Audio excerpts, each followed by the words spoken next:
NEET की तैयारी करने वाले प्यारे बच्चों, आप सभी को नमस्कार। स्वागत है आपका हमारे इस वीडियो श्रृंखला में, जो कि मैं नीट की बच्चों की प्रिपरेशन के लिए बनाता हूं। बच्चों, मैं हूं डॉक्टर नूतन प्रकाश विश्वकर्मा और मैं अपने इस चैनल पे आप लोगों के लिए फ्री में वीडियोस लेकर के आता हूं। आज का जो हमारा फाइलम है वो है फाइलम प्लैटीहेलमिन्थेस। बड़ा इंटरेस्टिंग है, बहुत ही आसान है। चलिए हम समझने की कोशिश करते हैं। प्लैटी का मतलब बच्चों ये होता है फ्लैट। फ्लैट का मतलब क्या हुआ? चपटा। अगर आप किसी पौधे की पत्ती को देखेंगे तो इसका जो दोनों सिरा है, दोनों ऊपर और नीचे आप देखेंगे तो पूरा चपटा है।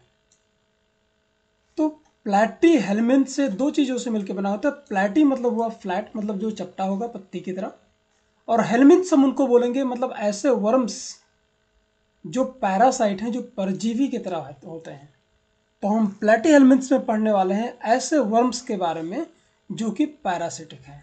ठीक है, इसका मतलब ये बिल्कुल नहीं समझ लेना कि हम फाइलम प्लैटीहेलमिन्थ्स के सारे एनिमल्स जो हैं वो पैरासिटिक होंगे, ऐसा बिल्कुल नहीं है। एक आध ऐसे भी हैं जो फ्री लिविंग होते हैं, लेकिन फिर भी हम उनको किस में रखेंगे? प्लैटीहेलमिन्थ्स में रखेंगे। ठीक है, और चूंकि हेलमिन्थ हमने बोला तो हेलमिन्थ का मतलब हुआ पैरासिटिक वर्म्स। तो इसका मतलब जितने सारे पैरासिटिक वर्म्स की जो हम स्टडी करते हैं साइंस में बच्चों, उनको हम बोलते हैं हेलमिन्थोलॉजी। तो बायोलॉजी के एक ऐसे ब्रांच जिसमें हम हेलमिन्थ की स्टडी करेंगे उनको हम हेलमिन्थोलॉजी बोलते हैं। तो आइए हम देखते हैं कि डिटेल में देखते हैं कि प्लैटीहेलमिन्थ्स के जो एनिमल्स हैं वो कैसे दिखते हैं। तो जैसा मैंने बताया, they have डार्सो ventrally.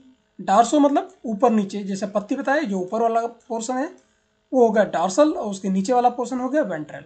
Flattened body, एकदम चपटी बॉडी है, इसलिए उनको फ्लैट वर्म भी बोलते हैं। ठीक है ना, तो चाहे फ्लैट वर्म बोलिए या प्लैटीहेलमिन्थ्स बोलिए। तो कैसे दिखेंगे? It may be leaf like या रिबन की तरह होते हैं, और इनके अंदर जो सेगमेंटेशन होता है वो आपको नहीं मिलेगा। सेगमेंटेशन इसमें एब्सेंट होता है। इसका एग्जांपल आप देखिए, जो मेन एग्जांपल आपको दिखाया मैंने, ये प्लेनेरिया है, इसको हम ड्यूजेसिया भी बोलते हैं। और एक्सेप्शन के रूप में जैसा मैंने बताया कि ये पैरासिटिक वर्म्स हैं, इसके साथ ऐसा बिल्कुल नहीं है। ये फ्री लिविंग आपको मिलेगा, ये किसी के ऊपर क्या नहीं है, ये बिल्कुल भी पैरासिटिक नहीं है। तो बच्चों ये आपका हो गया एक्सेप्शन। चलिए आगे बढ़ते हैं। हैबिट और हैबिटेट देख लेते हैं कि जैसा मैंने बता ही दिया कि सब मैक्सिमम जो होंगे वो आपके पैरासिटिक होंगे, किसी दूसरे एनिमल पर डिपेंड करेंगे, और कुछ होंगे जो फ्री लिविंग होंगे। और फ्री लिविंग अगर इसके सारे जो एनिमल्स आप देख रहे हो, ये सारे एनिमल्स अब इसके क्या मिलेंगे? एक्वाटिक मिलेंगे। लास्ट हमने फाइल में पढ़ा था वो टीनोफोरा पढ़ा था, उसमें बताया था कि धीरे धीरे आपको पहले से मैंने बता के रखा है कि जीवन की उत्पत्ति हुई वो पानी से हुई। तो धीरे धीरे कि क्या होगा, जैसे जैसे इवोल्यूशन होगा बच्चों, विकासवाद आगे बढ़ेगा, वैसे वैसे आप देखोगे कि जो हमारे एनिमल्स हैं वो धीरे धीरे लैंड की तरफ आना शुरू हो जाएंगे। तो अभी भी जो फाइलम प्लैटीहेलमिन्थ्स के हैं, ये भी जो फ्री लिविंग है वो एक्वाटिक है, और जो पैरासिटिक है वो दूसरे एनिमल्स पे है। तो धीरे धीरे अभी देखिए लैंड की तरफ आना शुरू हो गया है। तो फ्री लिविंग है जो एक्वाटिक है, उसका एग्जाम्पल है आपका प्लेनेरिया। और जो पैरासिटिक है इसे मोस्टली जो होंगे एंडो पैरासिटिक हो गए। एंडो पैरासिटिक का मतलब क्या है कि एंडो पैरासिटिक का मतलब क्या हुआ कि जो एनिमल के दूसरे एनिमल के बॉडी के अंदर जाता है। अब यहाँ पर एक पॉइंट में बताना आपको जरूरी समझता हूँ कि यहाँ पर लिखा हुआ study of worms causing parasitic infestation. ये इन्फेस्टेशन का क्या मतलब है? आप देख रहे होंगे कि सर कोई इन्फेक्शन तो नहीं लिख रहे थे, यहाँ पर इन्फेस्टेशन लिख दिए। तो मैं आपको बता देता हूँ कि इन्फेस्टेशन और इन्फेक्शन के बीच में अंतर क्या होता है। इन्फेस्टेशन हम बेसिकली वर्म्स के लिए लेते हैं और आर्थ्रोपोड के लिए लेते हैं। आर्थ्रोपोड किसको बोलेंगे? जैसे आर्थ्रोपोड के कुछ एग्जांपल, जैसे मैं एग्जांपल आपको देता हूँ टिक, TIC के टिक, जिसको हम किलनी बोलते हैं हिंदी में, किलनी बोलते हैं। ये एनिमल्स के ऊपर हो जाते हैं, छोटे छोटे कीड़े हो जाते हैं, है ना, छोटे छोटे वो आर्थ्रोपोड्स होते हैं। या बालों में हो जाते हैं, जो लोग सैनिटाइजेशन का पूरा ध्यान नहीं रखते। तो ह्यूमन में भी हो सकते हैं बालों में, उनको हम क्या बोलते हैं? ये किलनी बोल दिया टिक। और क्या बोलते हैं इसको, जुए को क्या बोलते हैं? लीस, लाइस, लाइस। तो लाइस मतलब जुए, और प्लस वर्म्स। तो इनका जब किसी के ऊपर ये पैरासाइट हो जाते हैं, किसी के अंदर हो जाते हैं, तो किसी किसी की ऑब्वियस है एक जो पैरासाइट है। अब किलनी किसी को एनिमल को हो गई, या जुए होंगे, लीस होंगे, तो ऑब्वियस बॉडी के अंदर तो जाएंगे नहीं, तो उसको हम बच्चों बोल देते हैं। और या जो वर्म्स हैं वो बॉडी के अंदर भी जाएंगे, अभी वर्म्स हम पढ़ रहे हैं, तो ये बॉडी के अंदर एंडोसोपैरासाइट भी होंगे। तो स्पेशली अगर कोई आर्थ्रोपोड्स का मेंबर है और वर्म्स हैं जो कि प्लैटीहेल्मिन्थ्स के मेंबर हैं, तो इनका इन्फेक्शन जब हम बोलता है तो उसको इन्फेस्टेशन बोलते हैं। जबकि बैक्टीरिया, फंगस, वायरस ये जब अटैक करते हैं तो उसको हम इन्फेक्शन बोलते हैं। तो ये डिफरेंस है बेसिकली। इन्फेस्टेशन कब बोलेंगे? जब आर्थ्रोपोड के कुछ मेंबर हैं, जब उनका अटैक होगा, या वर्म्स का अटैक होगा, या प्लैटीहेल्मिन्थ्स का अटैक होगा, तो इसको हम इन्फेस्टेशन बोलते हैं। चलिए आगे बढ़ते हैं। तो फ्री लिविंग होंगे, जैसे आपको प्लेनेरिया बताया, या पैरासिटिक होंगे, वो पैरासिटिक भी होंगे, तो मैक्सिमम एंडोपैरासाइट होंगे, मोस्टली एंडोपैरासाइट होंगे, मतलब जो होस्ट है जिसके अंदर ये इन्फेस्टेशन कर रहे हैं, तो उसके बॉडी के अंदर होंगे। फाउंड इन एनिमल्स, मतलब एनिमल को भी परेशान करेंगे और ह्यूमन को भी करेंगे। बॉडी प्लान इसका देख लेते हैं। इनकम्प्लीट है, blind sac type of body plan. Blind sac का मतलब क्या हुआ कि अगर हम ट्यूब ले रहे हैं, ये अगर माउथ हो गया बच्चों, तो ये माउथ हो गया, तो ये इनकम्प्लीट इसलिए हुआ क्योंकि ये इसके पास एनस नहीं होगा।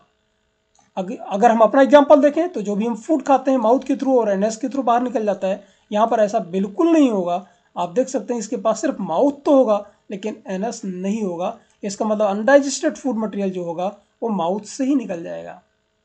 तो incomplete blind sac type of body plan, यही हमारे टीनोफोरा में भी था। अब अगर याद हो आपको, तो इसका मतलब माउथ तो प्रेजेंट होगा लेकिन एनएस एब्सेंट होगा। तो ये बॉडी प्लान रहा हमारा। आगे बढ़ते हैं। बॉडी सिमेट्री की अगर हम बात करें तो बॉडी सिमेट्री में flat worm for bilateral symmetrical animals, इनके अंदर बाईलैटरल सिमेट्री पाई जाती है। इसके पहले के लेक्चर्स में मैंने बहुत डिटेल में सिमेट्री वगैरह के बारे में बताया हुआ है। लेवल ऑफ ऑर्गेनाइजेशन की अगर हम बात करें तो पहला देखिए यहाँ पर आपको मिलेगा ऑर्गन लेवल ऑफ ऑर्गेनाइजेशन, इसके अंदर मिलेगा। और this shows beginning of civilisation, very important for NEET. सबसे पहले आप देखोगे हेड जैसा स्ट्रक्चर यहाँ पर बना मिलेगा पहली बार। तो ये हेड जैसा स्ट्रक्चर देख रहे हो, ये फ्लैट वर्म है। और फ्लैट वर्म ये टेप वर्म का एग्जांपल है। ये टेप वर्म का डिटेल में दिया हुआ है, तो इसका हेड को मैग्नीफाई किया हुआ है, तो आप देख रहे हो हेड जैसा स्ट्रक्चर यहाँ पे दिखाई पड़ रहा है। तो सबसे पहले हेड जैसा स्ट्रक्चर कब बना? ये आपका बना प्लैटीहेल्मिन्थ्स में। चलिए आगे बढ़ते हैं। लोकोमोशन की अगर हम देखें तो generally locomotory organs are absent. क्यों भाई? इसके अंदर लोकोमोटरी आर्गन्स क्यों नहीं होता? एनिमल है तो होना चाहिए, लेकिन ज़रूरत क्या है? आप खुद सोचिए कि जब इसके मैक्सिमम एंडोपैरासाइट हैं, तो बैठे बिठाए खाना मिल रहा है, एंडोपैरासाइट हैं, जो होस्ट ने खाया उसी से न्यूट्रिशन ले लिया, तो बैठे बिठाए खाना मिल रहा है तो उसको अलग जाने की जरूरत क्या है? तो इसका मतलब लोकोमोटरी ऑर्गन्स एब्सेंट है। एंडोपैरासाइट के अंदर लोकोमोशन करके क्या करेंगे? वो खाना वो जहाँ है वहीं मिल रहा है। जो फ्री लिविंग होंगे फॉर्म्स, जैसे आपको बताया प्लेनेरिया, उनके पास सिलिया होगा लोकोमोशन करने के लिए।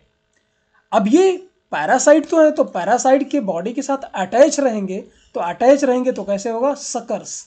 सकर मतलब जिससे वो न्यूट्रिशन को चूस सकें, सक कर सकें। हुक, हुक के थ्रू मतलब क्या हुआ कि जो उसका होस्ट है उसकी इंटेस्टाइन में वो जकड़ के पकड़ सके, जबड़े से पकड़ सकें, तो अटैच हो जाएं और न्यूट्रिशन को चूसते रहें। तो सकर्स और हुक इनके अंदर होते हैं। जर्म लेयर देख लेते हैं बच्चों। पहली बार देखिएगा कि जो बॉडी होती है प्लैटीहेल्मिन्थ्स के, ये ट्रिप्लोब्लास्टिक है। ये सारी मैंने चीज़ें बताई हुई हैं इससे पहले की वीडियोस में, तो इसमें बहुत डिटेल में नहीं बताता हूँ। ट्रिप्लोब्लास्टिक मतलब क्या है कि जब इनका जब डेवलपमेंट होगा तो तीनों लेयर प्रेजेंट होंगी, एक्टोडर्म, मेसोडर्म और एंडोडर्म। लेकिन प्लैटीहेल्मिन्थ्स क्या है? ट्रिप्लोब्लास्टिक तो है, लेकिन इसके अंदर सीलोम प्रेजेंट नहीं होता, मतलब ये एसिलोमेट होते हैं। तो ये जरूर याद रखना कि ट्रिप्लोब्लास्टिक तो हैं लेकिन सीलोम प्रेजेंट नहीं है।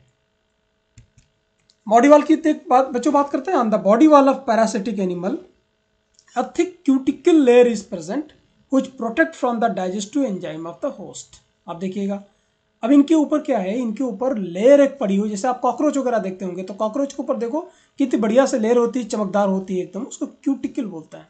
तो ऐसे ही जो एंडोपैरासाइट है, इसके ऊपर एक क्यूटिकल की लेयर होती है कि ताकि जब वो हमारे फूड उसके साथ अगर कंटामिनेट होके जाते हैं तो डाइजेस्टिव एंजाइम का उसके ऊपर कोई फर्क नहीं पड़ेगा और वो उससे बच जाएंगे, वो मरेंगे नहीं।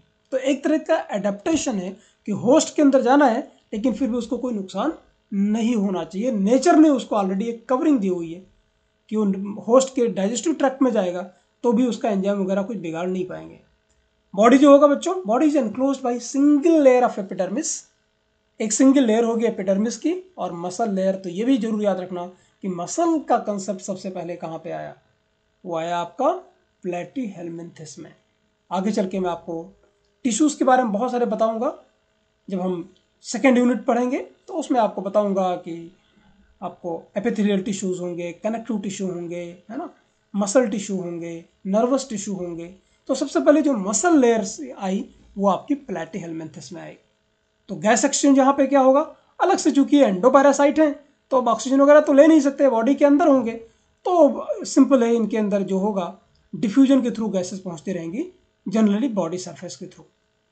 और इंटरनल जो पैरासाइट्स हैं, जो एक्सटर्नल है, तो वो क्या करेंगे, अलग से कोई रेस्पिरेशन के लिए कुछ है नहीं गैस को एक्सचेंज करने के लिए, सिंपल बॉडी सरफेस से ऑक्सीजन अंदर चली जाएगी और कार्बन डाइऑक्साइड बाहर आ जाएगा, जैसे एग्जांपल होगा प्लेनेरिया के केस में बच्चों।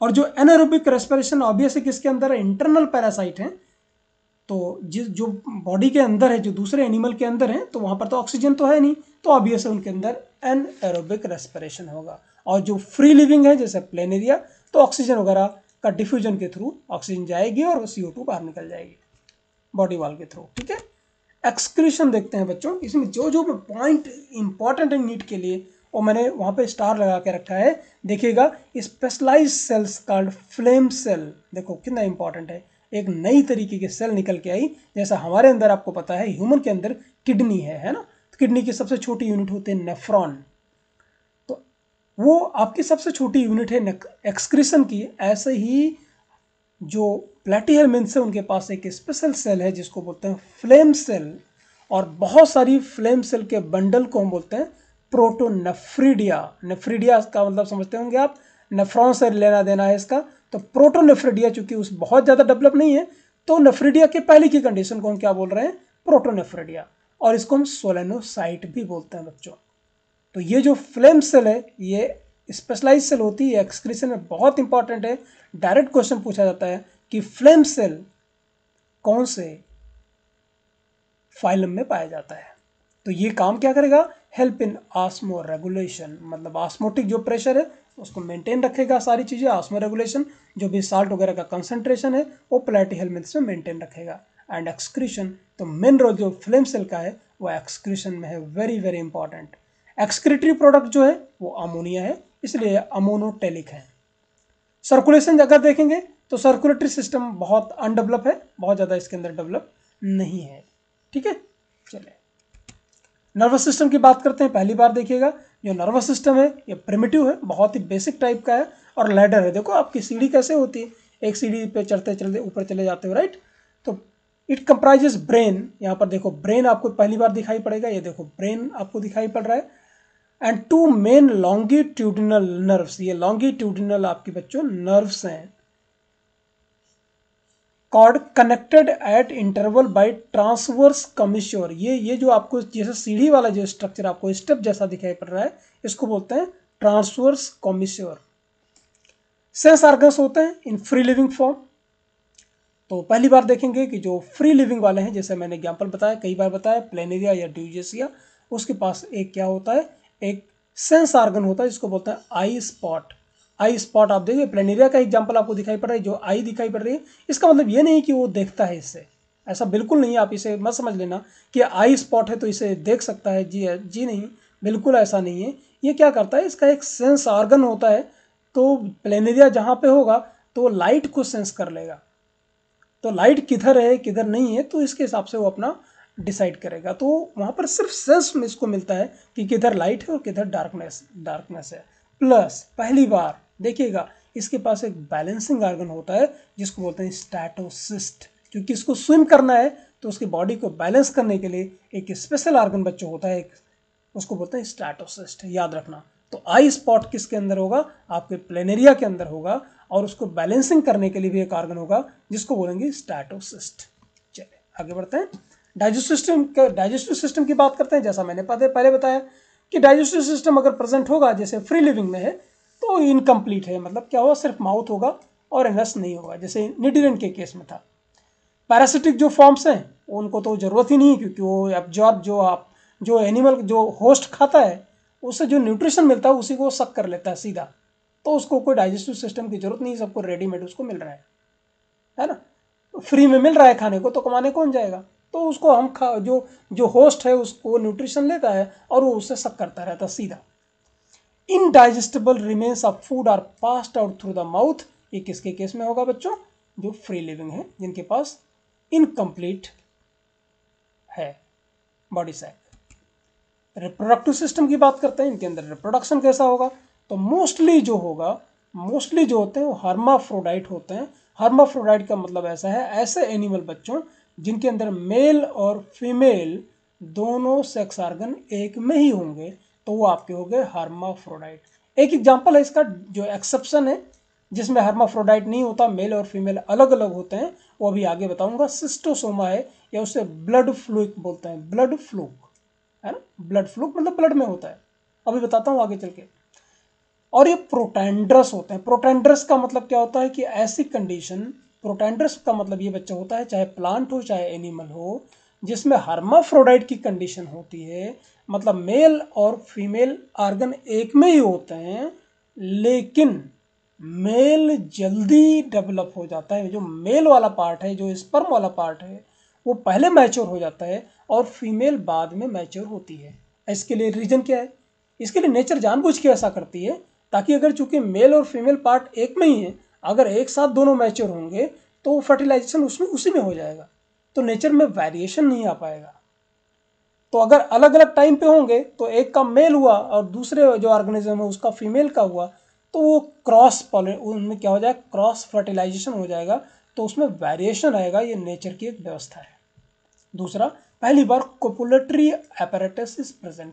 कोपुलेटरी apparatus का मतलब क्या होता है कि मेल और फीमेल का जो सेक्स ऑर्गन है, जैसे ह्यूमन के केस में पीनस और वेजाइना है ना, तो उसको कोपुलेशन बोलते हैं।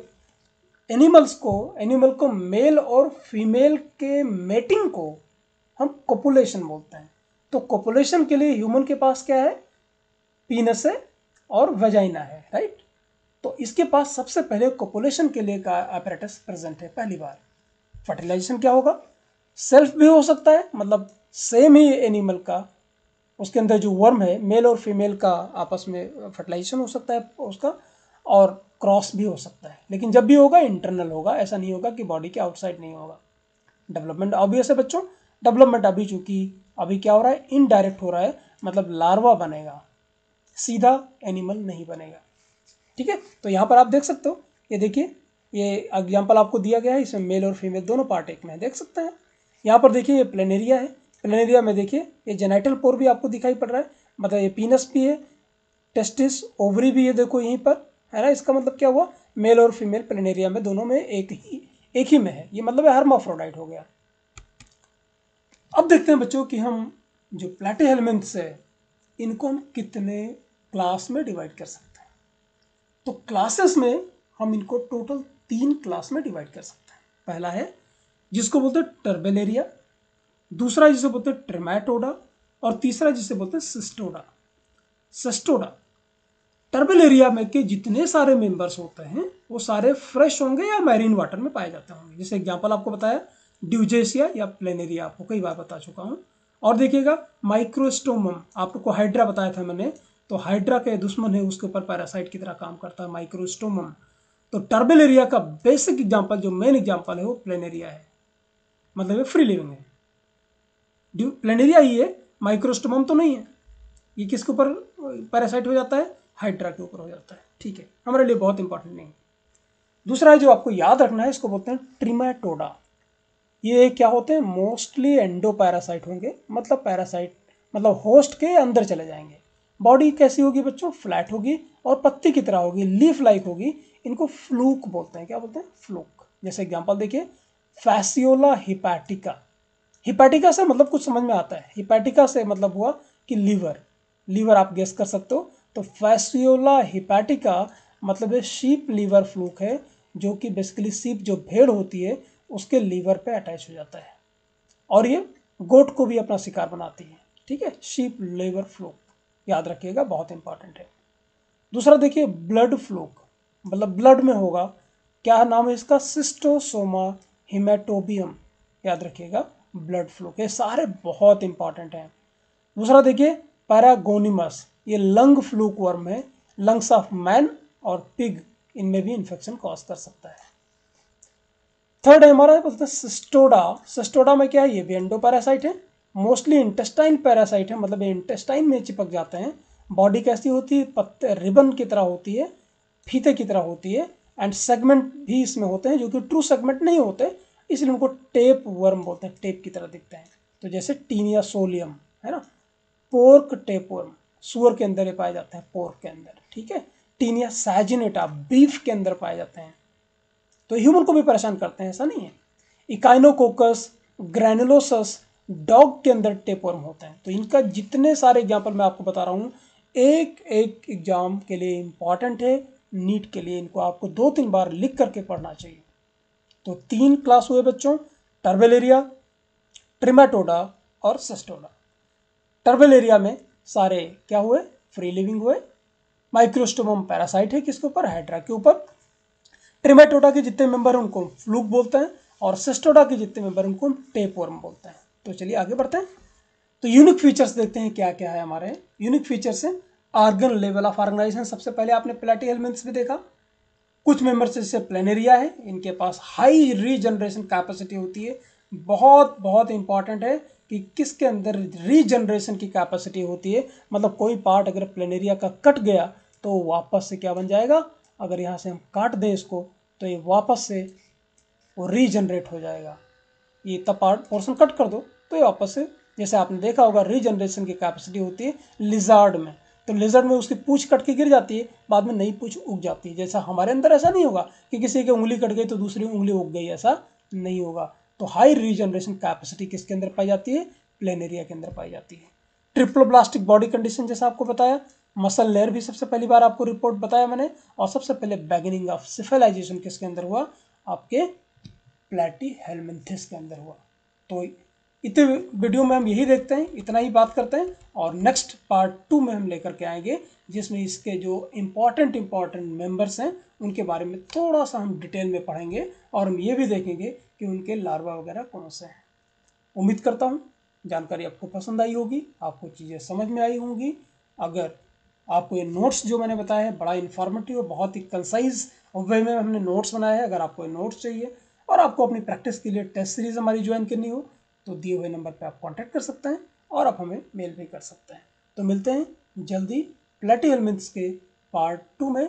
टिल देन टेक केयर, नमस्कार, जय हिंद।